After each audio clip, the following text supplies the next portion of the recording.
तुम्हें ये तो पता चल गया कि मिठाई कौन लेकर आया, पर ये नहीं पूछा कि क्यों लेकर आई है मिठाई। क्यों लाई है मिठाई? कबीर का रिश्ता कर। मर भी जाऊंगा, अपने हाथों से गोली मार के देखो। मैं नहीं मान सकती कि तुम उसे छोड़ दोगी। कब करी हो शादी? कब तक इंतजार करोगी? उम्र ढलती जा रही है तुम्हारी। ये जैकेट किसकी? ये भी उस रुमाल की तरह सड़क पे पड़ी मिली थी, या किसी ने बहुत ही मोहब्बत से तुम्हें सर्दी से बचाने के लिए उड़ाई? हाय, तुमने गोली खाई थी मेरे लिए, कितनी परवाह है ना तुम्हें मेरी। मैंने तो आपसे कभी नहीं पूछा कि ये कौन सी ऐसी मन्नत है जो हर जुमेरात आपको दरगाह तक ले जाती है। हम भी मोहब्बत खता है। खुशफहमी है तुम्हारी। इस खुशफहमी में मैं अपनी सारी जिंदगी गुजार सकता हूँ। समझते हैं हम भी मोहब्बत खता है। इस खुशफहमी में सारी जिंदगी गुजारने से बेहतर है कि इंसान मर जाए।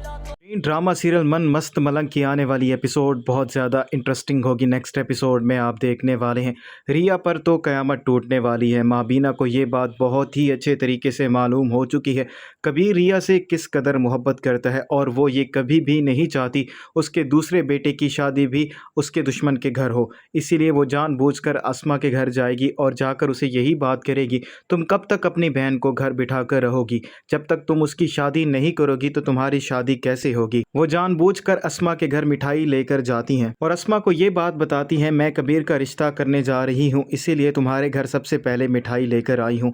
और रिया ये सारा मंजर देख रही होती है, लेकिन रिया को असल बात मालूम नहीं होती। माँ बीना के वहाँ से जाने के बाद रिया बहुत ही ज़्यादा खुश होती है। वो तो यही समझ रही होती है शायद माँ बीना मेरे और कबीर के रिश्ते की बात करने के लिए आई हैं, इसीलिए वो मिठाई लेकर भी आई है। रिया बड़ी खुशी के साथ वो मिठाई खाने की कोशिश करती है तो अस्मा उसे बहुत बड़ा झटका देती है। अस्मा अपनी बहन रिया से कहती, तुम ये बात तो जानती हो, ये मिठाई माँ बीना देकर गई हैं, लेकिन तुम्हें ये बात अभी मालूम नहीं है, वो कबीर का रिश्ता करवाने के लिए जा रही हैं, इसीलिए वो ये मिठाई लेकर आई हैं।